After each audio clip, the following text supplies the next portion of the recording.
Olá você telespectadora, olá você telespectador da Cultura, da TV Cultura. A partir de agora você acompanha a edição do Opinião Litoral desta quinta-feira. Como praticamente todas as quintas-feiras, a dupla de comentaristas é o advogado Marcelo Pavão, que também é jornalista, e também a advogada Camila Amorim. A gente vai começar analisando uma notícia que traduz esse clima de violência, de radicalização da campanha eleitoral do Brasil desse ano, intensificado nesse segundo turno.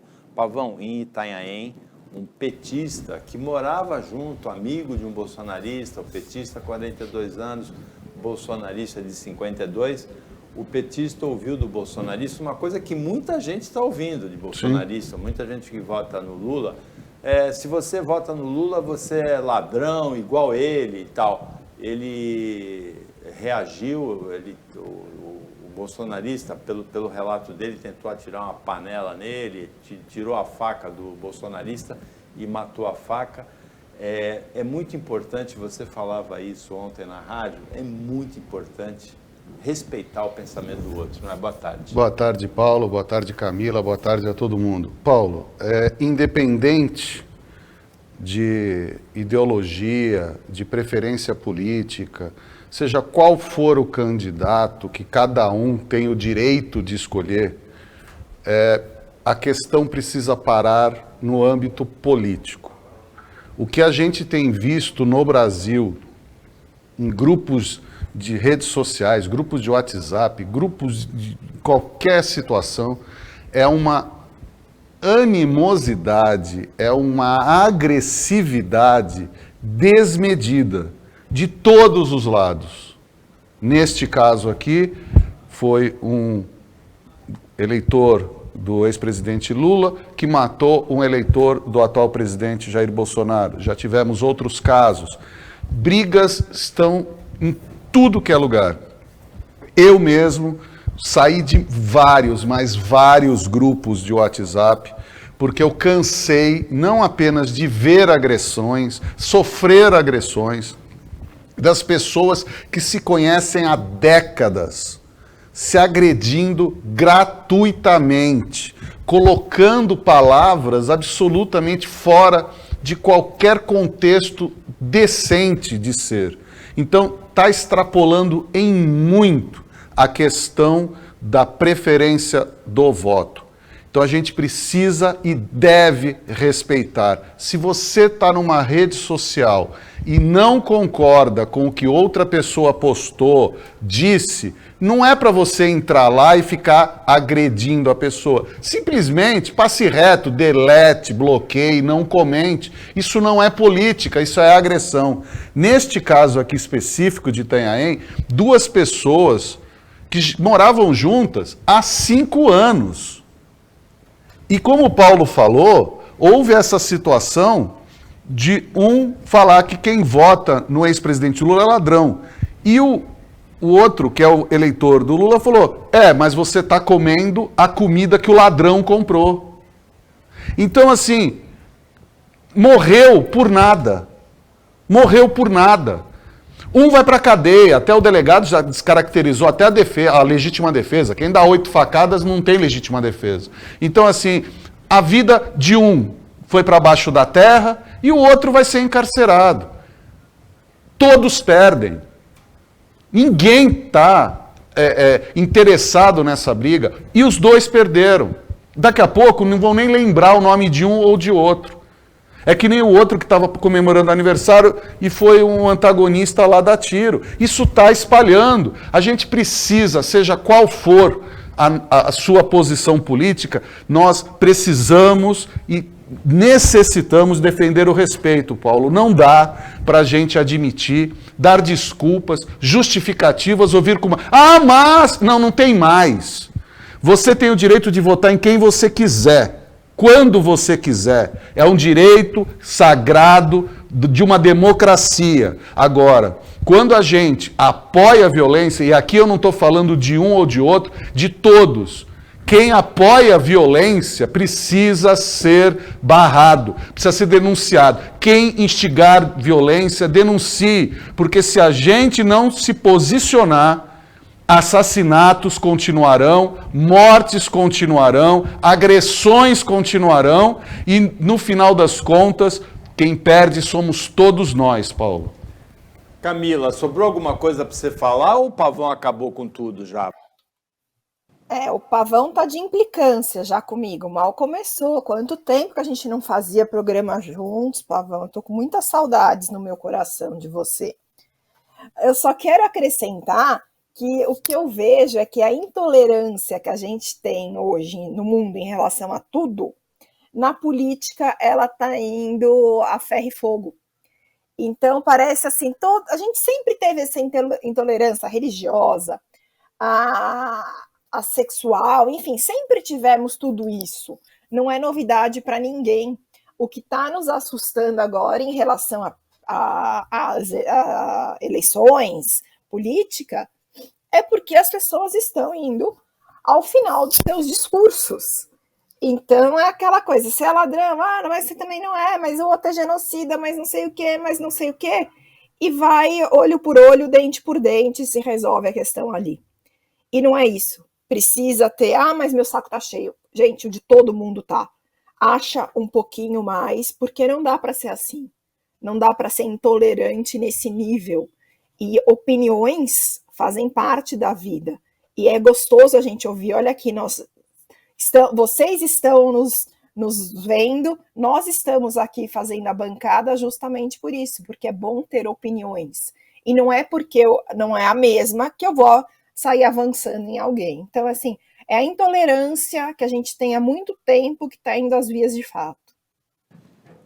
Em relação a essa questão, eu escuto muitas pessoas que vão votar no Bolsonaro dizer, se vai votar no Lula é porque é ladrão. E escuto muitas pessoas que vão votar no Lula dizer, se vai votar no Bolsonaro é porque não tem caráter. Um acha que o Lula é ladrão, outro acha que o Bolsonaro é genocida, que colocou racista na presidência da Fundação Palmares, que botou um general lá para combater a pandemia no Ministério da Saúde.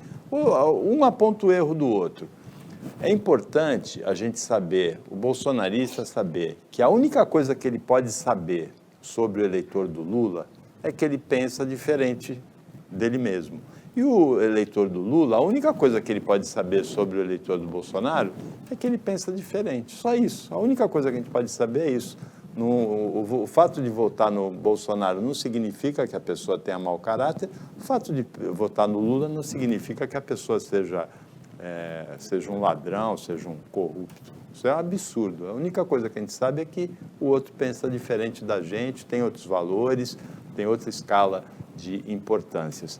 Agora, Camila, por falar em violência, um caso que chocou muito a Baixada Santista e todo o Brasil aconteceu em São Vicente, um menino de 4 para 5 anos espancado pela mãe e pelo padrasto, 8 costelas quebradas, um braço fraturado, ficou num estado muito debilitado, muito agredido. O padrasto foi encontrado morto ontem na rodovia Padre Manuel da Nóbrega, com tiros nas mãos, no rosto, no tórax, e a mãe foi presa pela polícia na casa de familiares em Itanhaém. São monstros, né? Eu não consigo definir em outra palavra o que alguém faz com uma criança. Todos sabem que eu sou tia há pouco tempo e eu sou capaz de absolutamente tudo para defender aquele serzinho. Eu não entendo essa agressão à criança, para mim é falta de tico e teco. Assim, não tem nada que uma criança possa fazer em relação a um adulto ou em relação a outra coisa que leve a uma punição dessa. Começa que uma punição dessa, se é que a gente pode chamar de punição, não existe nem no judiciário, entendeu? Que vamos dizer que é o órgão maior de dar punição para alguém por algo. E não existe isso. É crime isso, é tortura. E assim, o tipo de morte, as características da morte do pai já dão indícios de que ali aconteceu alguma coisa justamente por essa violência. Porque pegou mãos, né? Pegou partes simbólicas do corpo em relação a um espancamento. E a mãe, primeiro havia sido veiculada a notícia de que a mãe também havia tomado uma surra. Aí agora parece que ela também deu a surra. Para mim, assim, é um crime que é até difícil comentar, porque vai contra absolutamente tudo que eu vivo, tudo que eu faço, tudo que eu quero, sabe? E nessas horas que a gente fica pensando, será que não haviam sinais antes?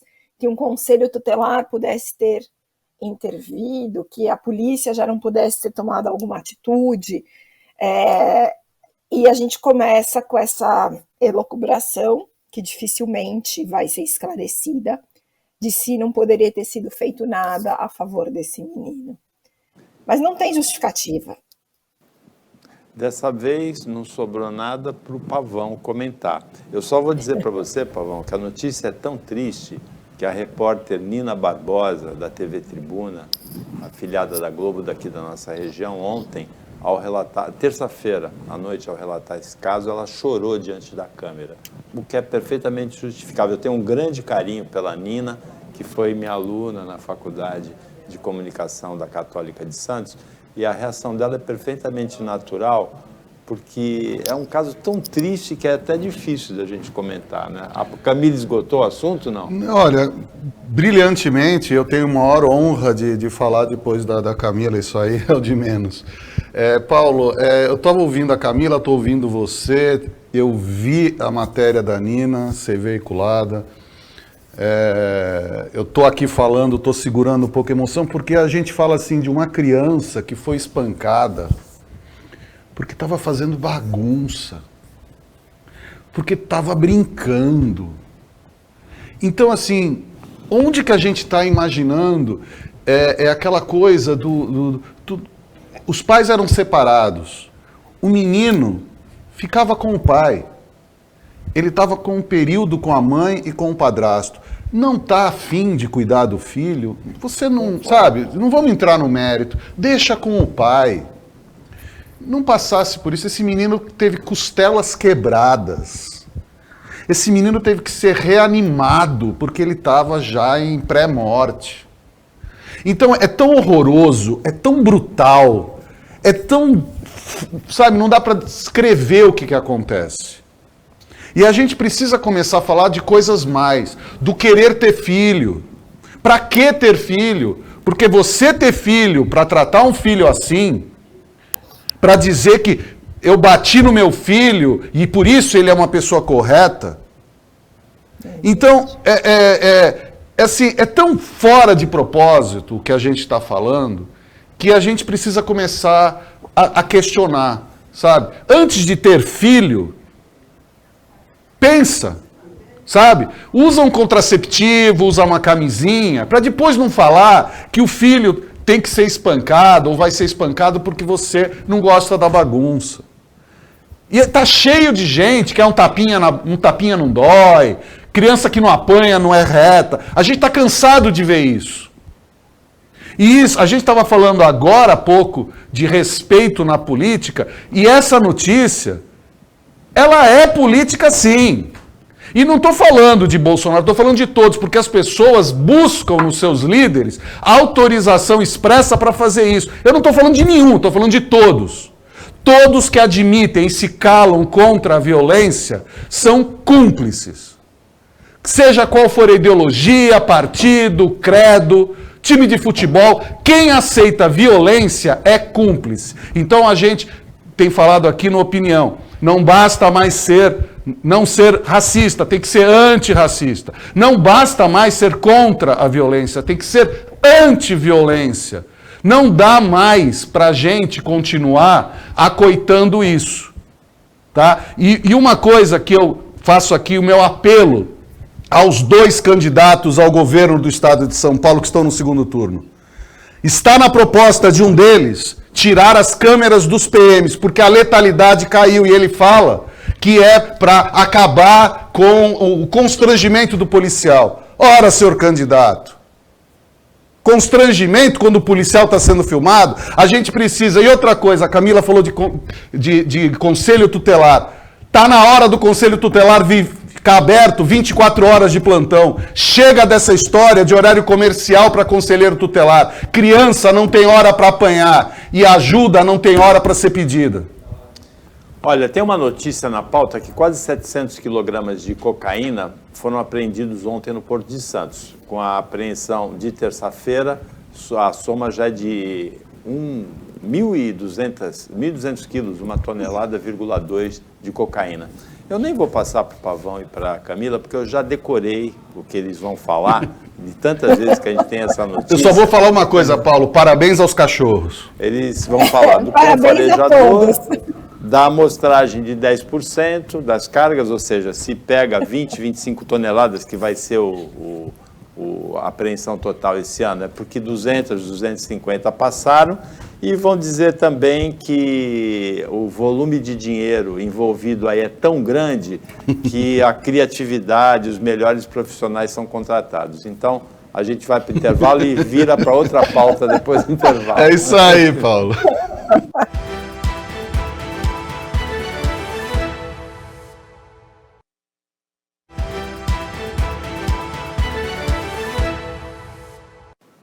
Voltando com o Opinião Litoral desta quinta-feira, Marcelo Pavão, Camila Amorim, analisando as notícias com você, e a gente nem passou para eles a notícia da apreensão de cocaína no Porto de Santos. Essa outra notícia, nós também tem sido recorrente, Pavão, ataque de pitbull com ferimentos, né? Teve ataque de pitbull em São Vicente, que matou um cachorro pequeno da vizinha. A mesma coisa aconteceu em Bertioga. Teve ataque de pitbull com pessoas feridas, e a gente sempre tem muito medo que seja uma criança pequena, porque pode morrer. E em Bertioga, uma mulher recebeu um ataque do pitbull que se soltou da casa do vizinho e saiu ferida do episódio. Então, Paulo, é aquela tal história. Regras precisam ser estabelecidas para quem tiver esses animais em casa, de todos os tipos. Uma coisa é você ter até um cachorro pequeno num apartamento que fique latindo 24 horas, como tem essas raças menores que ficam latindo, precisam ter algum tipo de treinamento, da mesma forma que esses cachorros muito fortes. E aí, é importantíssimo a gente trazer a seguinte informação, Paulo, Camila e amigos. O pitbull pode ser criado numa casa, ser um amigão da família, ele pode ser é uma raça violenta, mas o meu, ele é tranquilo. Só que ele é muito forte. Então, o cachorro tem temperamento. Há cachorros que são violentos e há cachorros que são mansos, né? Sim, mas o pitbull tem a mordida muito forte. Sim, né? Mas mesmo quando ele está brincando, ele pode machucar. Então, é uma raça muito forte, e outras tantas são muito fortes. Então, para a família, pode ser um cachorro da família, um amigão, mas pode sair, ele fugiu, ele fica assustado, acuado, ele vai continuar forte. Então, a legislação precisa atingir os tutores de animais com essas proteções. Quer dizer, um pitbull, se fugir da casa sem uma focinheira, então precisa avançar a lei. Hoje a lei é totalmente omissa nesse caso, nesse sentido. Então, no máximo vai haver uma pequena infração, vai ser a responsabilidade, a justiça vai dar para o proprietário, para o tutor do cachorro, mas a pessoa que levou a mordida ou a pessoa que veio até a óbito, já foi o caso. Então nós precisamos avançar para que se tenha responsabilidade. É a mesma coisa quando as pessoas vão passear com os cachorros, seja de qual raça for, aí a pessoa vai sem guia passear na rua. Então, para o tutor, para a família, o cachorro tem uma natureza. Para outras pessoas, ele pode avançar. Então, a gente precisa É uma maravilha ter animal em casa, é uma vida que se cria. Agora, a gente precisa ter responsabilidade. Não dá mais para a gente continuar dando notícia de fugiu, eu não prestei atenção. Então, você precisa ter essa atenção e precisa manter o cachorro em segurança. Então, essa história de fugir, pegou a vizinha, é complicado. Então a gente precisa ter responsabilidade. É aquilo que a gente está falando, respeito, responsabilidade. Não importa qual seja o seu credo, sua ideologia, isso a gente tem que ter sempre. Então, você tem um cachorro, você tem que manter segurança, você tem que prever essas situações, porque hoje essa senhora, ela foi mordida, mas, como o Paulo falou, existem casos que houve a fuga e o cachorro, por medo ou por defesa, ele atacou e acabou já até em morte. Camila, você aí em São Paulo ou aqui em Santos, tem algum vizinho que tem um pitbull que você fica assustada, não? Eu saiba, morando assim perto de mim, eu não tenho. Mas o que eu tenho visto é que o número de pitbulls na rua está aumentando de novo. A gente estava falando de lei para proteger as pessoas desses animais, e eu estava vendo que tem um projeto de lei de 2011. Eu só não consegui entender se foi aprovado ou não, porque eu olhei rapidinho aqui no portal da Câmara dos Deputados. E que esse projeto diz exatamente o bom senso, que esse tipo de cachorro, cita o pitbull, a raça pitbull, deve andar de focinheira, não pode andar sem coleira, estabelece todo esse bom senso que muitas vezes os donos dos cachorros não têm, porque em casa o bicho é tranquilinho. Então, assim, eu não conheço, nunca cheguei perto de um pitbull, já vi muito na rua, mas eu tenho muito medo. Eu tenho muito medo porque eu acho ele tem alguma coisa genética de que ele tem essa reação de atacar de repente, você simplesmente não fazendo nada. E como você disse, a mordida dele é muito pesada. Ele literalmente arranca pedaços quando ele morde alguém. Então, assim, eu vou dar uma procurada aqui em relação a essa lei, para até a gente poder informar se já foi aprovado ou não.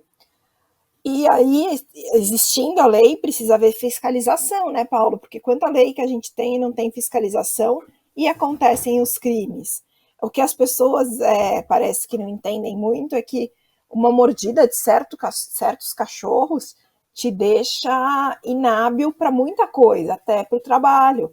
Assim, não é... Eu tenho aqui uma nada. Uma mordidinha dela dói, mas daqui 2, 3 dias está tudo bem. Mas esses cachorros grandes, tem um outro que eu estou tentando lembrar aqui também, que é o Rottweiler, que também a mordida é muito séria. Então, assim, as pessoas precisam, embora eu não sei afirmar da lei, mas vamos ter bom senso, né, gente? Um cachorro desse, não importa que ele é bonzinho em casa, vamos preservar as pessoas na rua. Tá faltando o senso de vizinhança geral no mundo, entendeu? A gente está com muitas falhas de viver em sociedade. Eu tenho um amigo que mora perto do aeroporto de Congonhas, em São Paulo, na Rua Iara, e a casa dele é muito grande, tem muito jardim, e ele tem um mastim napolitano. Eu nunca tive medo de cachorro, fui criado com cachorro, tive cachorro a vida inteira. Agora, o mastim napolitano, ele é muito grande, ele é muito forte. Ele é tão forte que ele é criado dentro de uma jaula. Ele tem uma jaula para o mastim napolitano ficar durante o dia e só solta o cachorro para tomar conta da casa à noite.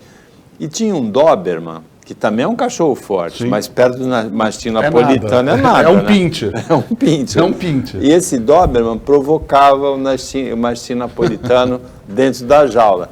Esse é o problema, porque vai ter uma hora que você descuida.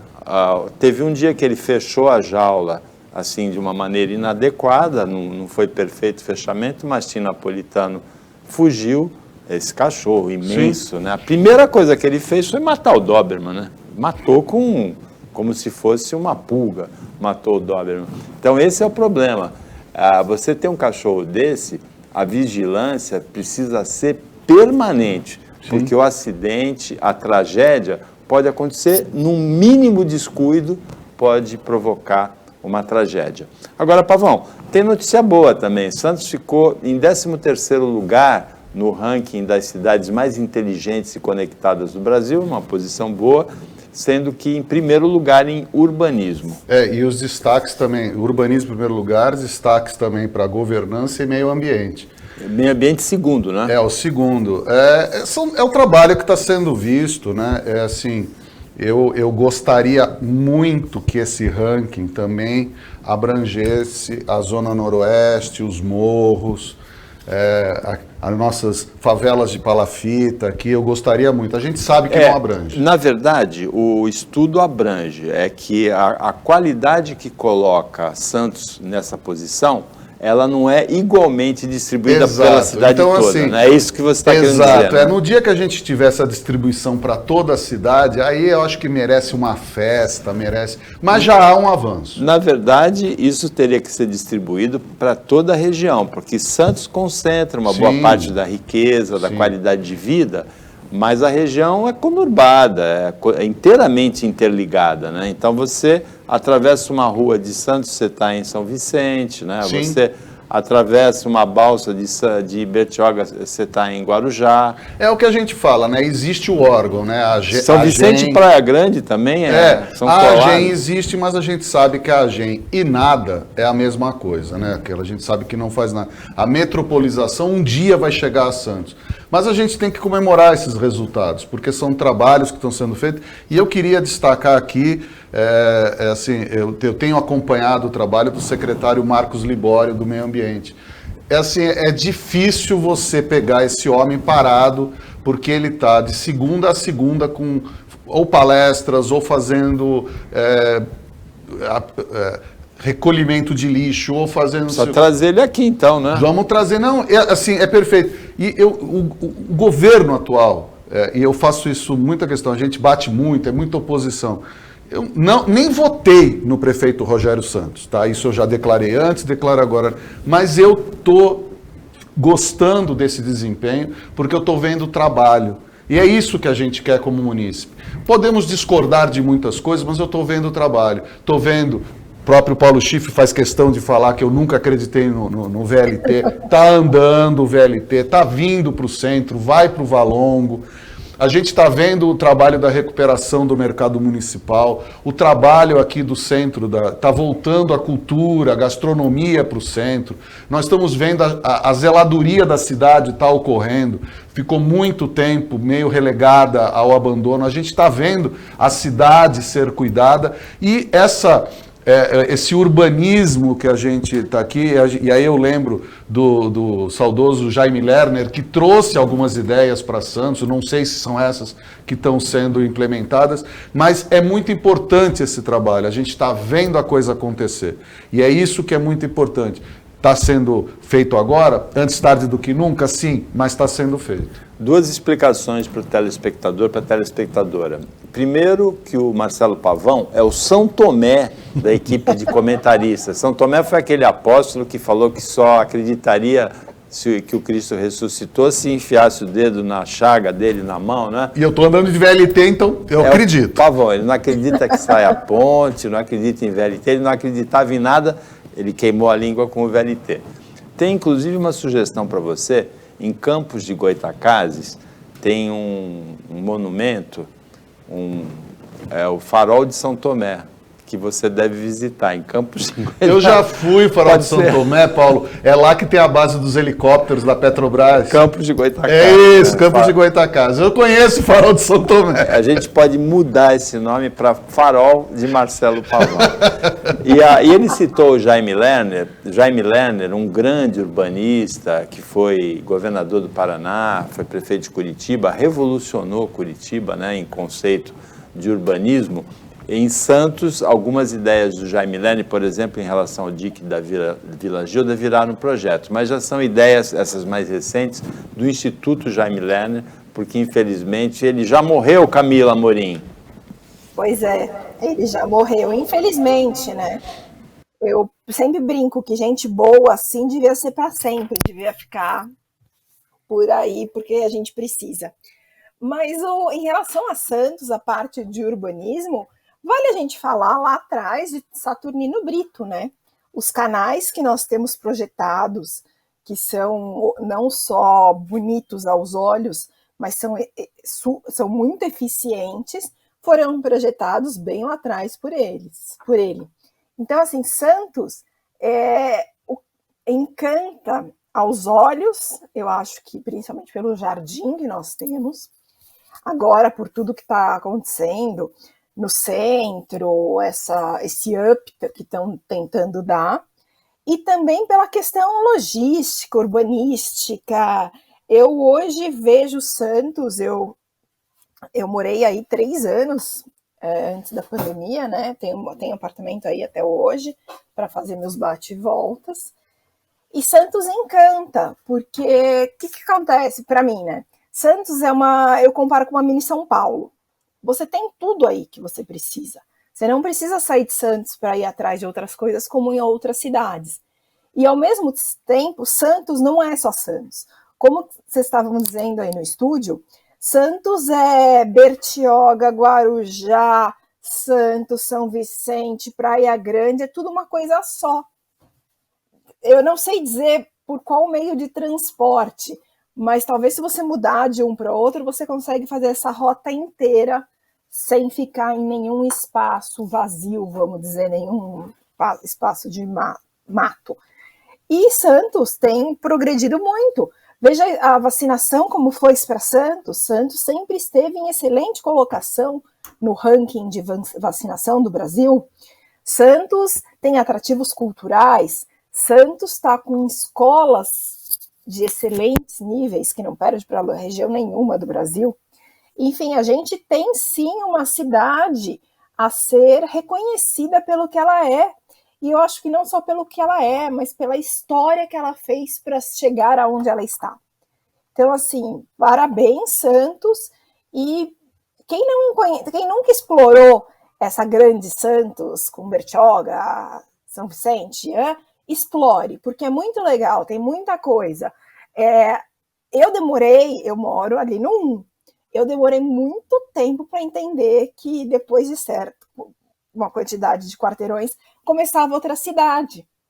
Porque para mim é tudo ali um só. Então é muito legal a gente ter essa urbanização, né? Ter que é a tendência de vários lugares. Não brincavam que São Paulo ia se juntar a Campinas? Pois é, Santos saiu na frente, já se juntou a muito mais do que uma cidade só. Santos foi fundada por Brás Cubas, eu estava fazendo uma reflexão aqui, teve como maior figura da sua história José Bonifácio. Brás Cubas, além de fundar a cidade com a Santa Casa, dá um exemplo de misericórdia, né? Ele teve extrema coragem durante a vida toda dele, defendendo a cidade, inclusive, contra piratas. Depois teve José Bonifácio, que ensinou ao país a liberdade, principalmente dos escravos. Ele voltou e muito antes, mais de 70 anos antes da abolição da escravidão no Brasil, ele libertou os escravos. Por isso, Santos é terra da liberdade, por José Bonifácio, e da caridade, da misericórdia, por Brás Cubas. Ensinou isso ao país. É a cidade do Saturnino de Brito, que foi também, apesar de ser um engenheiro sanitarista, foi um urbanista, né? O desenho para combater as pestes que assolavam Santos, dos canais, a importação do peixinho lebiste do México para combater a larva, um gênio, né? Saturnino de Brito. E teve o Pelé, né? O atleta do século, o maior atleta da história do futebol. Então, Santos tem essa passagem toda. Agora, o Davidson aqui da técnica, ele ficou bravo com a Camila, porque ela falou de Bertioga, falou de Guarujá, falou de Praia Grande, falou de São Vicente, falou de Santos, e esqueceu Cubatão, né? Não pode esquecer Cubatão, onde ontem teve um incêndio na Iara Fertilizantes, que não teve vítimas, foi às 10 para as 7 da noite, assustou, muito fogo, muita fumaça, a equipe da própria Iara combateu, os bombeiros sempre competentes, e a gente saiu desse incêndio, olha, a imagem muito impressionante. A gente saiu desse incêndio sem nenhuma vítima e todo mundo voltando ileso para o Opinião Litoral depois do intervalo.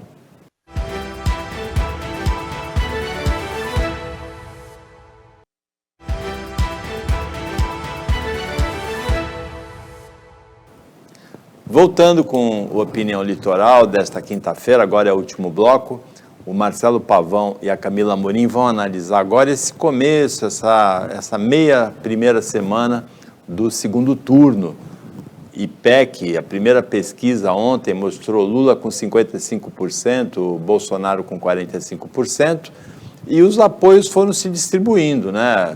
Os governadores dos maiores estados do Brasil foram para os maiores colégios eleitorais, foram para o lado do Bolsonaro, São Paulo, Minas, Romeu Zema de Minas, Rodrigo Garcia de São Paulo, Cláudio Castro do Rio de Janeiro, o Ibanez Rocha de Brasília, o Ronaldo Caiado também manifestaram apoio ontem.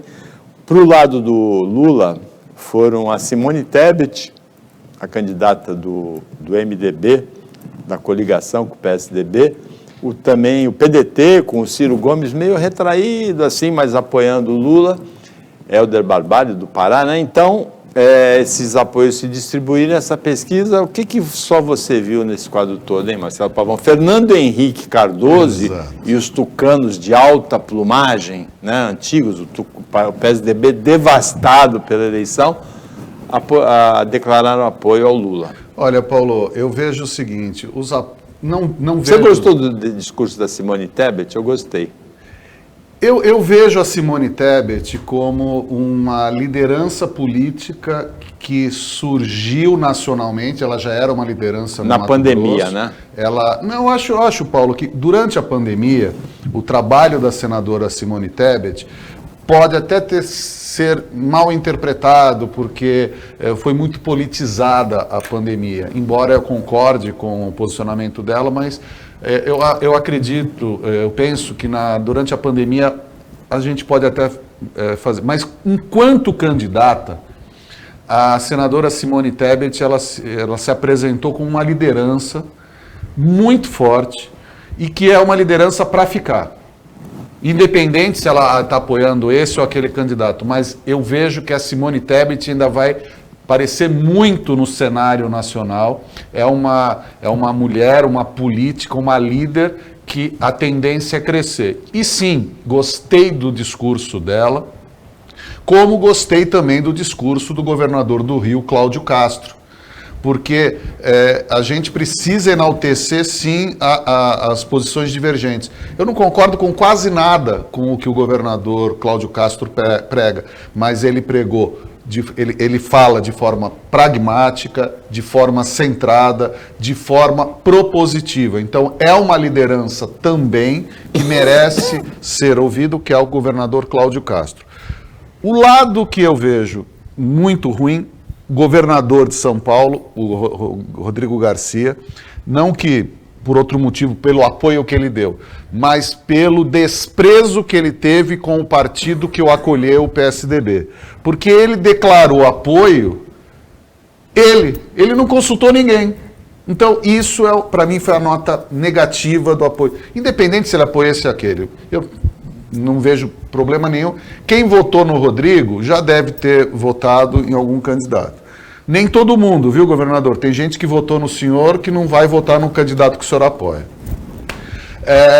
Entendeu? E eu vejo assim, em relação ao governador Romeu Zema, que a gente já conversou anteriormente, eu penso que outra liderança muito forte que se apresenta para o Brasil é o governador reeleito Romeu Zema de Minas Gerais. Por quê, Paulo?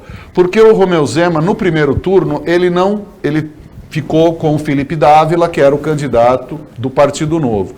E agora, imediatamente, ele foi a primeira grande liderança que deu apoio ao presidente Jair Bolsonaro e deixou claro que apoiava. Aí o pessoal pergunta assim, mas por que foi reeleito em primeiro turno? Por que se mexer?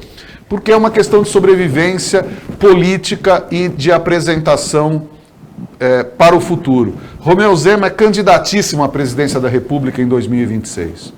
Se o presidente Bolsonaro for reeleito, ele se apresenta como um candidato à sucessão de Jair Bolsonaro.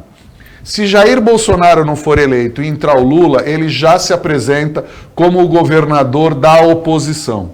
Então, de qualquer maneira, o governador Romeu Zema de Minas não perde, ele só cresce. Então, assim, foi é um político de abrangência nacional, mostra eficiência e apresenta-se como opção para daqui a 4 anos. A pesquisa, Paulo, 10 pontos para lá, 10 pontos para cá, sinceramente, a gente precisa... Eu estava ouvindo o ex-diretor do Datafolha, o Mauro Paulino, e ele falou... Há necessidade de se refazer a base de pesquisas, as metodologias. Por quê? Porque muitas das pessoas que votaram no primeiro turno, muita gente, e notadamente no presidente Bolsonaro, não são pessoas que costumam circular nas ruas. Por quê? Muitos idosos, muitas pessoas que trabalham nesses horários e não foram ouvidos. Mas são cidadãos e cidadãs aptos a votar e que foram às urnas e se apresentaram. Então, as pesquisas erram, como se fala, pesquisa é uma tendência, uma fotografia do dia. Pode servir, a gente estava acreditando como um fato concreto, né? Pesquisa é um fato concreto, está decidido. Não, os eleitores brasileiros, e isso talvez para mim seja a maior lição que esse primeiro turno mostrou. Não menospreze a inteligência do cidadão brasileiro.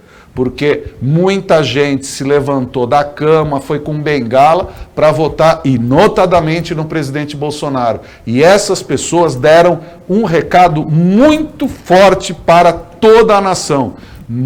Eles são brasileiros e merecem respeito. E é isso que a gente precisa começar a ver. Porque não é só quem está andando na rua onde a gente pergunta. Todo mundo tem que ser abrangido por essas pesquisas, ou então que se refaça a metodologia.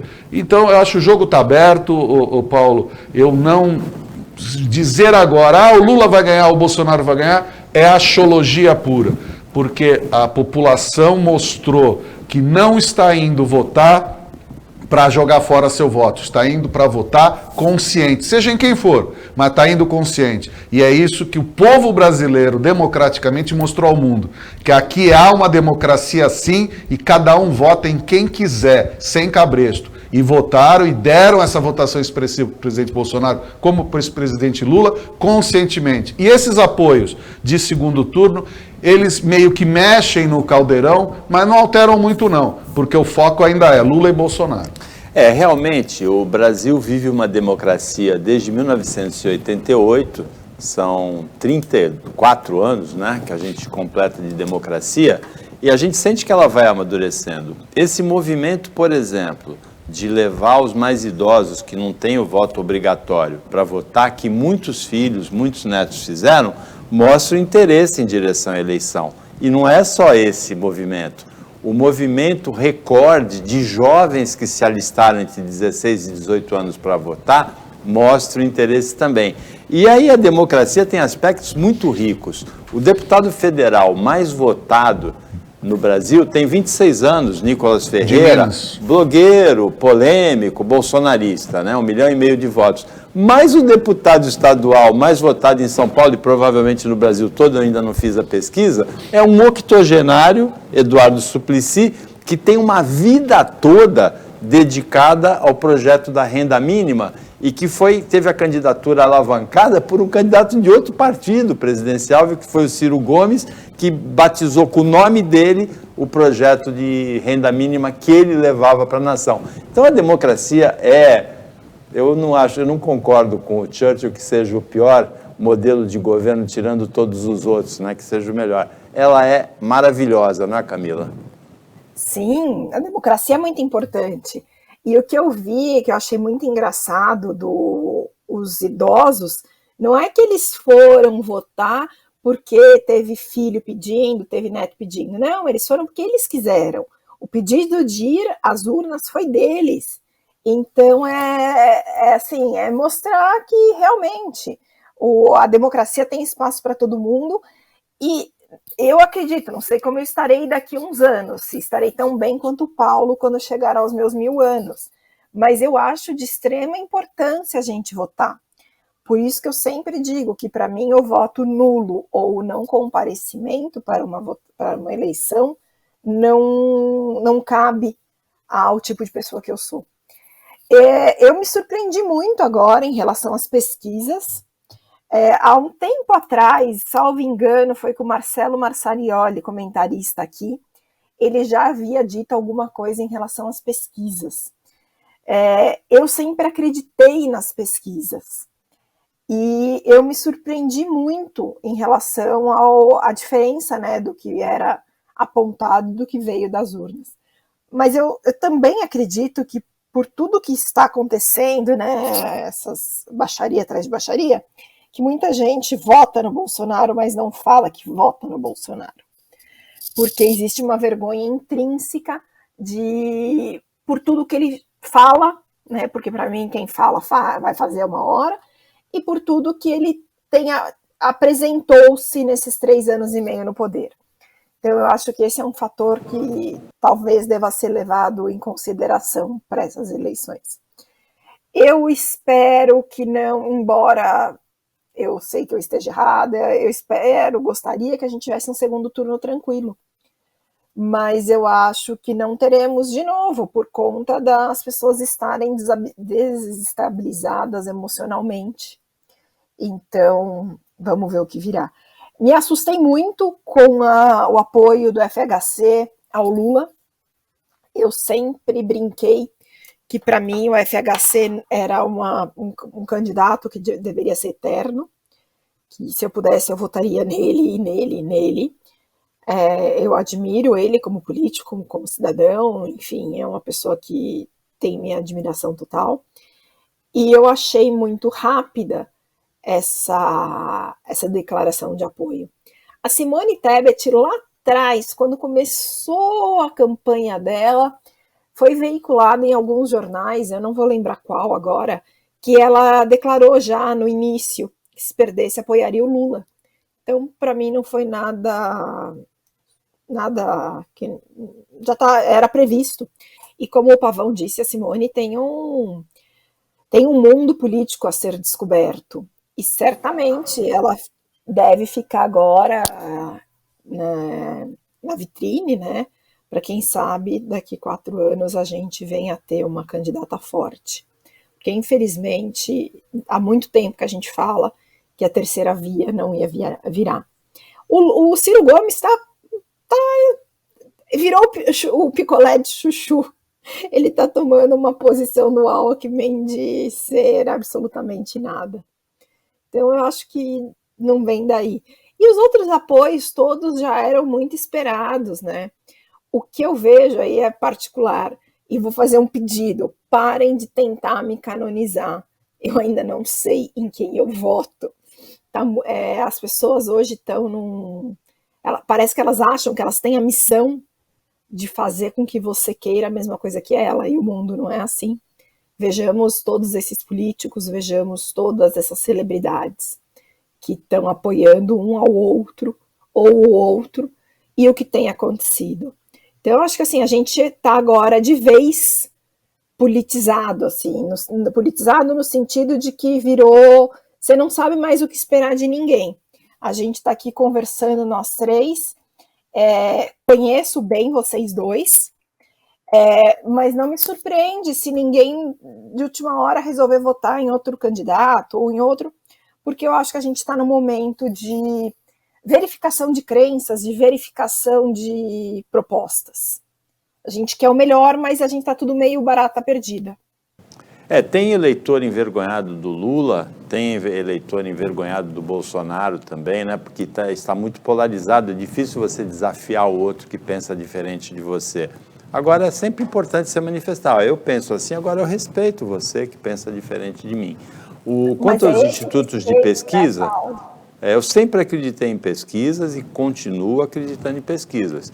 Se houve problemas dessa vez, se pessoas mais velhas foram votar e a metodologia do Datafolha, que é o do fluxo de pessoas em determinados locais de muito movimento, não capta esse movimento dos mais velhos, vamos corrigir. Se os dados do censo não estão atualizados, porque são de 2010, vamos corrigir também a composição da sociedade brasileira mudou, o censo só está sendo feito esse ano, mas a pesquisa é científica, a pesquisa, o resultado dela, o Datafolha pode ter errado em São Paulo, pode ter errado contra o Bolsonaro, pode ter errado contra o Lula na Bahia, mas a pesquisa é científica, não tem como contestar a pesquisa. Tem uma notícia muito triste que não vai dar tempo da gente comentar, mas é uma das notícias mais importantes do dia. Na Tailândia, um ex-policial numa creche matou 22 crianças e 12 adultos, uma monstruosidade, uma brutalidade, uma coisa uma coisa dessa que a gente lamenta muito, mas que faz parte do mundo atual e a gente precisa aprender a lidar com essa situação, a evitar essa situação. O Opinião Litoral chega ao final, a gente agradece ao Marcelo Pavão e à Camila Amorim a participação como comentaristas, agradece o trabalho da equipe técnica e de jornalismo do Sistema Costa Norte e agradece a você, telespectador, que acompanhou a gente mais essa edição. Até amanhã, em horário diferente, lembrando que amanhã começa o horário eleitoral gratuito, então o Opinião volta para 1h20, volta não, porque era 1h25, fica 1h20, e a representação um pouquinho depois da meia-noite. E uma ótima quinta-feira para você, que você merece.